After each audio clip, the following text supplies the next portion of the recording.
Riusciamo a mettere su dei punti luce, delle videocamere che possiamo mettere in ogni punto che noi riteniamo opportuno e abbiamo il controllo di tutto il territorio. Il comune di Roncade corre ai ripari dopo il furto al comando della polizia locale sabato notte, con un progetto di potenziamento della sicurezza e della vigilanza notturna. Proprio il primo cittadino, Simonetta Rubinato, dopo l'accaduto, ha sollecitato i sindaci dei comuni limitrofi a prendere a loro volta provvedimenti. Sulla sicurezza non si può fare passi indietro. Con gli altri sindaci, con i quali siamo associati nella gestione della polizia locale, faremo delle valutazioni in ordine alla possibilità di ottimizzare le risorse che ci sono in campo per riuscire a dare il massimo anche di garanzia nella custodia delle armi, pur spendendo il meno possibile. Mi ha manifestato una disponibilità il comandante dei Carabinieri di Treviso di collegare direttamente l'allarme con la loro centrale operativa. Valuteremo se le risorse sono sufficienti per fare questo. Sabato notte l'assalto alla caserma della polizia di via San Rocco.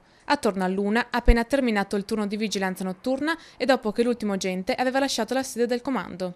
A quel punto i malviventi si sono introdotti nell'edificio. Dopo aver sfondato la porta blindata sul retro, hanno messo mano alla cassaforte, rubando 4 pistole, 6 radio ricetrasmittenti, 200 cartucce e un paio di manette. La scoperta dell'accaduto solo la mattina seguente. Tutti cassetti aperti, armadi aperti, quadri tolti e poi andando su alla saletta dove c'è questo armadio blindato abbiamo trovato le 12 celle aperte con il flessibile, proprio tagliate, dove da una parte ci sono le singole armi e dall'altra ci sono le munizioni perché sono distinte. Là di professionisti si pensa, anche perché un episodio simile si era verificato 2 settimane fa a Ponte di Piave. Pure in quell'occasione sparirono 4 pistole. Per ora è certo si provvederà ad aumentare la vigilanza delle forze dell'ordine.